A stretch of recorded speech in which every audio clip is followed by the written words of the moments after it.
Jumpa lagi dengan saya Pendeta Priska Waluko dalam channel Power in the Gospel. Saat ini saya akan membahas Alkitab menurut kitab dan pasal-pasalnya. Nah, semoga pembahasan saya ini bisa berguna untuk saudara-saudara yang akan mempersiapkan khotbah menurut kitab yang saya bahas.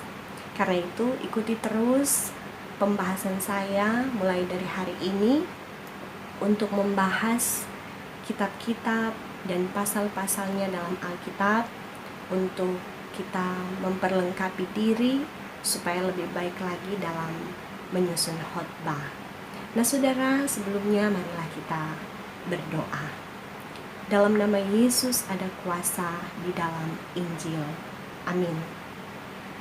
Kita akan membahas kitab Kejadian, saudara. Nah, Kejadian kita tahu bersama adalah kitab yang pertama dalam Alkitab, dan dia menjadi sebuah pendahuluan dari seluruh Alkitab. Dan judul Kejadian diambil dari kata pertamanya yang dalam bahasa Ibrani dari kata Bereshit yang berarti pada mulanya.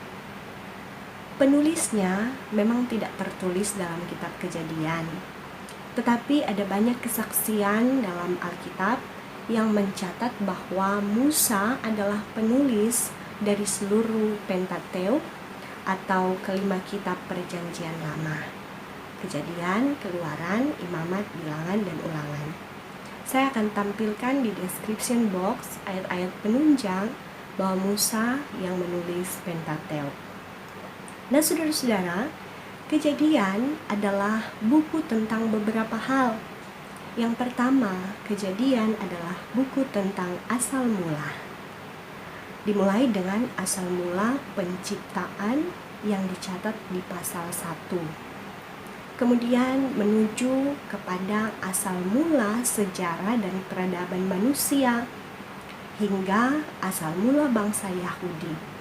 Dengan demikian, keseluruhan Alkitab bermula dari kitab Kejadian dan berakhir dalam penggenapannya di kitab terakhir dalam Alkitab, yaitu kitab Wahyu.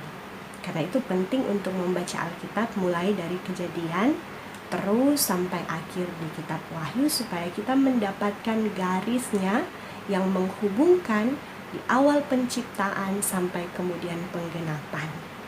Nah, saudara-saudara, selanjutnya Kejadian adalah buku tentang keturunan yang dimulai dari Adam, manusia pertama yang diciptakan Tuhan. Dari Adam terbentuklah bangsa Israel. Dan dalam kitab Kejadian ada 6 orang yang menjadi pusat pemberitaan hingga terjadilah garis keturunan Sang Penebus. Dialah Yesus Kristus. Mereka adalah yang pertama Adam, dicatat dalam pasal 1 sampai 5. Kedua Nuh, dicatat dalam pasal 6 sampai 10. Ketiga Abraham, dicatat dalam pasal 11 sampai 25.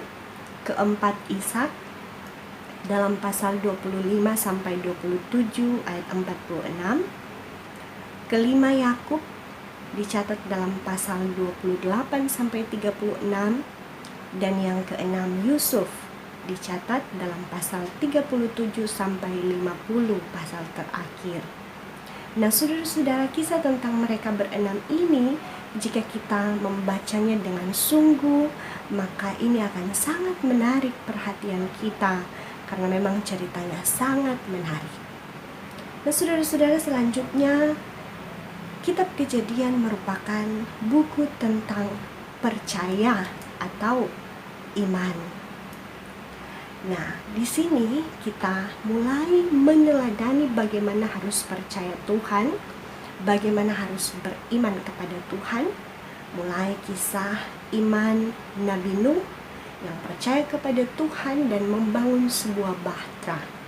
Selanjutnya kita belajar iman seorang Abraham yang percaya kepada Tuhan dan meninggalkan rumahnya untuk pergi ke tanah perjanjian. Kita juga belajar percaya dari pasangan Abraham dan Sarah yang percaya kepada Tuhan sekalipun usia mereka sudah lanjut, tetapi karena percaya, Tuhan memberi mereka seorang anak laki-laki, dialah Ishak. Saudara, Tuhan memberi janji-janji dan bertindak menggenapi janjinya hanya kepada orang-orang yang mempercayainya. Dan yang terakhir, kitab Kejadian berbicara tentang buku tentang pembentukan. Nah, dalam kitab inilah kita akan menyaksikan bagaimana kesabaran Tuhan dalam membentuk orang-orang yang Ia pilih, orang-orang yang Ia kasihi sesuai dengan kehendaknya. Sekalipun mereka seringkali mengecewakannya, tetapi Tuhan tidak membuang mereka. Tuhan tetaplah Tuhan Allah yang seringkali disebut sebagai Tuhan Allah Abraham, Ishak, dan Yakub. Nah, saudara, belajar dari kitab Kejadian ini, maka jika Ia bisa menciptakan dunia ini dari tidak ada menjadi ada, maka Ia juga bisa mengatur silsilah kehidupan keturunan manusia untuk mendatangkan Sang Juru Selamat. Adakah kita kurang percaya terhadap sosok Tuhan yang maha hebat seperti ini? Jangan ragu, saudara, karena Tuhan Allah kita dalam Yesus Kristus oleh pertolongan Roh Kudus adalah Tuhan kita yang dapat mengatur hidup saudara. Dia bisa menyelesaikan apa yang telah Ia mulai, apa yang telah Ia cipta, untuk sesuai dengan apa yang Ia rancangkan sejak semula. Karena itu jangan ragu kepada Tuhan kita, percayalah karena kitab Kejadian menyaksikannya. Tuhan memberkati saudara. Tuhan menjaga keluar masukmu dari sekarang sampai selama-lamanya. Amin. Sampai jumpa dalam pembahasan selanjutnya. Jika Anda merasa diberkati, jangan lupa subscribe, like, and comment. Terima kasih.